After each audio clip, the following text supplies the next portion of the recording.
Episode की शुरुआत वहीं से होती है जहाँ पे खत्म हो गई थी। अब यहाँ पे मिस्टर ली उस अनजान लड़की को देखने के बाद बहुत ज्यादा हैरान थे और उसकी तरफ काफी गुस्से से देखे जा रहे थे। तब यहाँ पे सी क्यों कुछ भी नहीं समझ पाती और अचानक से उसका लाइफ क्लॉक भी स्टार्ट हो जाता है, जिसके कारण यहाँ पे तो सी क्यों बहुत ज्यादा ही परेशान हो जाती है, उसे कुछ भी समझ नहीं आता है। तभी उधर से जूना चली आती है और वो उस अनजान लड़की से बातें करने लगती है। बट यहाँ पे मिस्टर ली यह देखने के बाद वहाँ से गुस्सा होकर चले जाते हैं। अभी यहाँ पे सच में सेक्यों को कुछ ही समझ नहीं आ रहा था कि आखिर यहाँ पे चल क्या रहा है। तब यहाँ पे जून और सेक्यों की मुलाकात उस लड़की से करवाते हुए कहती है कि इसका नाम जिया है और वो यहाँ के एक काफी फेमस कोरियन ड्रामा में काम कर चुकी है और यहाँ पे उसने कॉन्सर्ट के इंचार्ज के रूप में इसे बुलवाया है। तब यहाँ पे सेक्यू उसे हेलो कहती है। बट यहाँ पे सेक्यू मिस्टर ली को लेकर अभी भी बहुत ज्यादा परेशान हो जाती है। अब यहाँ से सेक्यू अंदर जाती है जहाँ पे वो सभी लोगों के सामने काफी अच्छी तरह से बातें करती है और यहाँ पे सभी लोग उसे इम्प्रेस हो जाते हैं। बट यहाँ पे सेक्यू अभी भी बहुत ज्यादा ही उदास दिखाई देती है।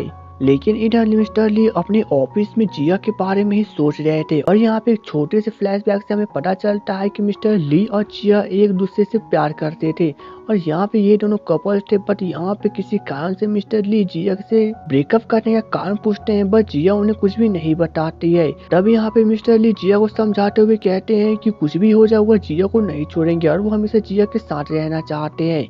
लेकिन थोड़ी देर के बाद यहाँ पे मिस्टर ली को हम लोग हॉस्पिटल में जाते हुए देखते हैं जहाँ पे कोई और नहीं बल्कि जिया ही एडमिट थी और यहाँ पे जिया ने आत्महत्या करने की कोशिश की थी और यह देखने के बाद मिस्टर ली बहुत ज्यादा ही हैरान हो जाते हैं। बट इसी के साथ फ्लैशबैक खत्म हो जाती है जहाँ पे मिस्टर ली इसी के बारे में अभी भी सोच रहे हैं। तभी उधर से जून मिस्टर ली से मिलने के लिए चली आती है। तब यहाँ पे मिस्टर ली उसे पूछते हैं कि आखिरकार जिया यहाँ पे क्या कर रही है। तब इस पर जून मिस्टर ली को कहती है कि उसने जिया को यहाँ का इंचार्ज बनने के लिए बुलाया था। लेकिन यहाँ पे मिस्टर ली अब गुस्सा हो जाते हैं और वो जूना से कहने लगते हैं कि ऑडिशन के सभी खर्चा मिस्टर ली की कंपनी उठा रही है, इसलिए वो अभी के अभी जिया को यहाँ से बाहर जाने के लिए कहें। लेकिन इस पर जूना मिस्टर ली को जवाब देती है कि उस कॉन्सर्ट के लिए जूना की कंपनी ने भी काफी सारे पैसे को इन्वेस्ट किया है और इसलिए जूना को हक है कि वो किसी को भी यहाँ पर रख सकती है। और जूना इतना कहने के बाद वहाँ से चली जाती है। लेकिन इधर जैंग ऑडिशन खत्म हो जाने के बाद सीक्यू को बताता है कि वो सिलेक्ट तो हो गई है, बट उसे अभी भी बहुत ही मेहनत करने की जरूरत है क्योंकि उसका परफॉर्मेंस अभी भी कुछ खास नहीं है। लेकिन यहाँ पे जिया उन दोनों को बातों को सुन रही थी, जिसके बाद वो खुद ही वहाँ से चली जाती है। जिसके बाद जिया मिस्टर ली से मिलने के लिए पहुँचती है और वो उन्हें हाय कहती है। बट यहाँ पे मिस्टर ली गुस्सा होकर वहाँ से निकल जाते हैं। अब जब सीक्यू ड्राइव करके मिस्टर ली को घर पे ले जा रही थी तब यहाँ पे मिस्टर ली बहुत ज्यादा खोए से। लेकिन इधर सीक्यू मिस्टर ली को उदास देखने के बाद वह जिया के बारे में मिस्टर ली से पूछती है। बट मिस्टर ली उसे कहते हैं कि वह जिया के बारे में कुछ भी बात नहीं करना चाहते। तब यहाँ पे सीक्यू खुद इस बात सोच में पड़ जाती है। बट यहाँ से मिस्टर ली घर पे पहुँचते हैं जहाँ पे मिस्टर ली का बड़ा भाई मैनेजर के साथ चेकिंग कर रहा था। तब मिस्टर ली वहाँ पे बैठकर उनसे बातें करने लगती हैं। लेकिन यहाँ पे सीक्यू कुछ सामान लेने के लिए घर पे पहुंची थी ताकि वो उसकी पैकिंग कर सके। बट यहाँ पे वो काफी खोई सी थी। तभी उधर से सीक्यू की मॉम चली आती है और उसे बातें करने की कोशिश करती है। बट यहाँ पे अचानक से सीक्यू को जूना का कॉल चला आता है, जिसके बाद हम लोग नेक्स्ट सीन में देखते हैं कि सीक्यू जूना से मिलने के लिए एक रेस्टोरेंट में पहुंचती है जहाँ पे सीक्यू जूना से पूछती है कि आखिर उसने सीक्यू को इस रेस्टोरेंट में क्यों बुलाया है। तब यहाँ पे जूना मिस्टर ली और जिया के बारे में सब कुछ उसे बता देती है कि वे दोनों कॉलेज के सबसे फेमस कपल थे और उन दोनों के बीच में प्यार कभी हुआ करता था। बट अभी जिया वापस चली आई है तो मिस्टर ली अपने प्यार को नहीं रोक पाएंगे और इसलिए वे कभी न कभी सीक्यू को छोड़ देंगे। बट यहाँ पे सीक्यू अब जूना के मुंह से यह सभी जवाब सुनने के बाद तो उससे बातें भी नहीं करना चाहती थी और इसलिए वो जाने लगती है। तभी यहाँ पे जूना उससे कहती है कि वो बस संभल के रहे क्योंकि कभी भी मिस्टर ली उसे छोड़ देंगे। अब सीक्यू मिस्टर ली के घर पे पहुंचती है जहाँ पे वो अपने रूम में बैठकर जूना की बातों के बारे में सोच रही थी और यहाँ पे वो काफी ज्यादा उदास थी। बट जैसे ही उसे एहसास होता है कि मिस्टर ली घर पे चले आए हैं तो वो वहाँ पे गाना गाने की प्रैक्टिस शुरू कर देती है ताकि मिस्टर ली उसे डिस्टर्ब ना करे। अब थोड़ी देर के बाद जब सीक्यू पानी पीने के लिए रूम से बाहर निकलती है तो मिस्टर ली उसके पीछे पड़ जाते हैं, उसे बातें करने की कोशिश करते हैं कि आखिर वो इतनी जल्दी घर पे क्यों चली आई। तब यहाँ पे सीक्यू उनसे कुछ भी बातें नहीं करती और उन्हें कुछ भी जवाब नहीं देती है, चुपचाप अपने कमरे में चली जाती है।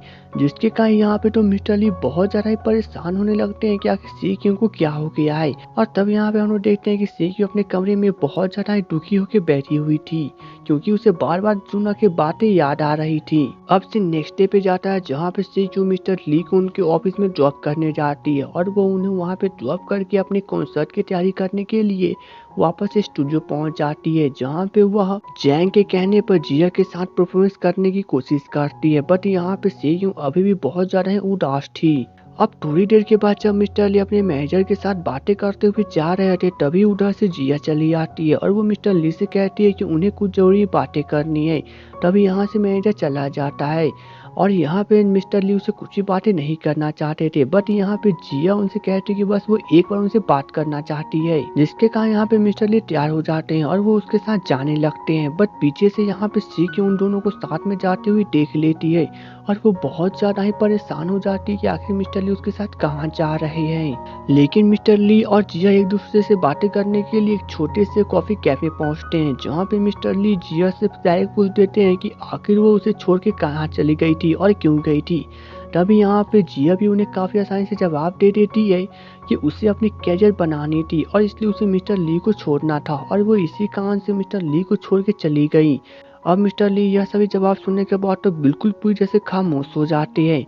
लेकिन इधर सीक्यू बहुत ज्यादा ही परेशान थी, इसलिए वो मैनेजर से जाके पूछती है कि मिस्टर ली जिया के साथ कहाँ पर गए हैं। तब मैनेजर सीक्यू को बताता है कि मिस्टर ली जिया के साथ कुछ इम्पोर्टेंट बात करने के लिए गए हैं और वे थोड़ी देर में चले आएंगे। लेकिन यह जवाब सुनने के बाद भी सीक्यू खुश नहीं होती है और वो अभी भी बहुत ज्यादा ही उदास थी। अब रात को सीक्यू अब सोने के वक्त भी बहुत ज्यादा उदास थे, क्योंकि मिस्टर ली उसे अभी भी मिलने के लिए नहीं आए थे और इसलिए वो वहाँ पे चुपचाप सो जाती है। थोड़ी देर के बाद जब मिस्टर ली उसे कमरे के पास आते हैं और उसे आवाज भी देते हैं, तब सीक्यू बिल्कुल भी कुछ नहीं बोलती है और वो सोने का नाटक करने लगती है, जिसके कारण मिस्टर ली को यहाँ से जाना पड़ता है। अब से नेक्स्ट डे पे जाता है, जब मिस्टर ली के बड़े भाई नहा के बाहर निकलते हैं, तब सीक्यू उन्हें बिना कपड़ों के देख लेती है। तभी यहाँ पे मिस्टर ली के बड़े भाई सॉरी बोल के वहाँ से जाने लगते हैं। बट यहाँ पे सीक्यू फर्स्ट टाइम मिस्टर ली के भाई के शरीर पर लाइफ टाइम दिखाई देता है और सीक्यू यह देखने के बाद तो बहुत ज्यादा ही हैरान हो जाती है, क्योंकि उनके पास सिर्फ और सिर्फ 29 दिन बचे हुए थे। अब सीक्यू यह सब देखने के बाद बहुत ज्यादा हैरान हो जाती है, जिसके बाद वो मिस्टर ली के बड़े भाई को रोकते हुए पूछने लगती है कि क्या वो बीमार है या फिर वो किसी बात से लेकर बहुत ज्यादा ही परेशान है। तब यहाँ पे मिस्टर ली के बड़े भाई कहते हैं कि उन्हें कुछ भी नहीं हुआ है। लेकिन यहाँ पे सीक्यू समझ जाते हैं कि जरूर उन्हें कोई ना कोई बीमारी है, इसलिए वो उन्हें हॉस्पिटल में जाकर चेक इन करवाने के लिए कहती है। तब यहाँ पे मिस्टर ली के बड़े भाई कहते हैं कि वो भी इसके बारे में सोच रहे हैं और इसलिए वे आज ही जाने वाले हैं। जिसके बाद मिस्टर ली के बड़े भाई अपने कमरे की ओर जाने लगते हैं। अब सीन हॉस्पिटल में कट होती है, जहाँ पे मिस्टर ली डॉक्टर से चेकिंग करवा चुके हैं और यहाँ पे डॉक्टर उन्हें कहते हैं कि उन्हें काफ़ी सीरियस बीमारी है, जिसके कारण वे मुश्किल से शायद 6 महीने से कम दिन तक जिंदा रहेंगे और इन्हें किस प्रकार की बीमारी है ये तो हमें रिवील नहीं किया गया है। बट यहाँ पे मिस्टर ली के बड़े भाई बहुत ज़्यादा परेशान हो जाते हैं और वो डॉक्टर से कुछ समय के लिए टाइम मांगकर बाहर चले जाते हैं। लेकिन वो जाते समय भी बहुत ज़्यादा उदास थे, क्योंकि अभी उनका कोई भी दिमाग काम नहीं कर रहा था। लेकिन इधर सीक्यू इसके बारे में सुहे को सब कुछ बता देती है और वो कहती है कि जरूर मिस्टर ली के बड़े भाई अभी बीमार होंगे, क्योंकि उनके पास सिर्फ और सिर्फ 29 दिन बचे हुए हैं। तब यहाँ पे सुहे सीक्यू को कहती है कि उसे अभी कभी जाके सब कुछ मिस्टर ली को बताना पड़ेगा, क्योंकि उनका बड़ा भाई मरने वाला है। अब सीक्यू सोच भी लेती है कि वो जाके मिस्टर ली को बता देगी, लेकिन तभी यहाँ पर मिस्टर ली के बड़े भाई उसे कॉल कर देते हैं, उसे मिलने के लिए बुलाते हैं। अब सीन कट होती है पार्क में, जहाँ पे सीक्यू मिस्टर ली के बड़े भाई से बातें करने के लिए पहुंची थी। तभी यहाँ पे मिस्टर ली के बड़े भाई काफी दुखी होकर सीक्यू को कहते हैं कि उन्हें कुछ महीनों से चिड़चिड़ापन महसूस हो रहा था, उनका वजन भी अचानक से बहुत ज्यादा ही घट गया है और तब डॉक्टर से जाके उन्हें पता चला कि उनकी तबीयत बहुत ज्यादा सीरियस खराब है और उन्हें नहीं पता कि सीक्यू को इसके बारे में कैसे पता चला। बट वो चाहते हैं कि सीक्यू इसके बारे में मिस्टर ली को कुछ भी ना बताए और वक्त आने पे हो सकता है तो मिस्टर ली के बड़े भाई खुद जाके मिस्टर ली को सब कुछ बता देंगे। तब यहाँ पे सीक्यू सच में सोच में पड़ जाती है, बट यहाँ पे मिस्टर ली उसे रिक्वेस्ट करते हैं और उसे बाय कह के वहाँ से चले जाते हैं। जिसके बाद मिस्टर ली के बड़े भाई मिस्टर ली के साथ डैड के पास डिनर करने के लिए पहुंचते हैं। बट यहाँ पे हमें पता चलता है कि किसी फैमिली मैटर को लेकर मिस्टर ली के डैड उन दोनों से बहुत ज्यादा ही नाराज है और इसलिए वे बीच में डिनर छोड़ के चले जाते हैं। लेकिन यहाँ पे परेशान से क्यों बहुत ज्यादा ही उदास हो चुकी थी, इसलिए वह इसके बारे में बात करने के लिए अपनी दादी के पास पहुंचती है और उन्हें सब कुछ बताते हुए कहती है कि उसे अभी क्या करना चाहिए, क्या मिस्टर ली को सब कुछ बता देना चाहिए या फिर नहीं। तभी यहाँ पे उसकी दादी उसे समझाती है और कहती है कि उसे सब कुछ अभी के अभी जाकर मिस्टर ली को बताना पड़ेगा, क्योंकि उनके भाई के पास बिल्कुल भी समय नहीं है। लेकिन इधर मिस्टर ली अब डिनर खत्म करने के बाद अपने भाई के साथ घर की ओर जा रहे थे। तभी यहाँ पे रास्ते में ही उनका बड़ा भाई कार से उतर जाता है, क्योंकि उन्हें कुछ ड्रिंकिंग करना था। तब मिस्टर ली उन्हें बाइक के खुद घर पे पहुंच जाते हैं। बट यहाँ पे सी क्यों अभी भी उनका इंतजार कर रही थी और यहाँ पे वो मिस्टर ली को सब कुछ बता देती है। बट यहाँ पे मिस्टर ली तो काफी बड़े सदमे में चले जाते हैं और वो कहने लगते हैं कि आखिर सी क्यों कैसी बैगी सी बातें कर रही है, क्या उसे अंदाजा भी है कि आखिर वो क्या कह रही है। लेकिन यहाँ पे सेक्यू उनसे कहती है कि वो जो कुछ भी कह रही है वो सब कुछ सच है। लेकिन यहाँ पे मिस्टर ली यह सब सुनने के बाद बहुत ज़्यादा शॉक्ड हो जाते हैं, क्योंकि सेक्यू डेथ टाइम्स को देख सकती है। और इसी के साथ इस एपिसोड की एंडिंग हो जाती है। तो दोस्तों मेरे आपको मेरा एक्सप्लेनेशन अच्छा लगा हो तो मुझे सपोर्ट करने के लिए मेरे वीडियो को लाइक और चैनल को सब्सक्राइब कर दें। तो चलिए दोस्तों मिलेंगे नेक्स्ट वीडियो में, तब तक के लिए goodbye and take care.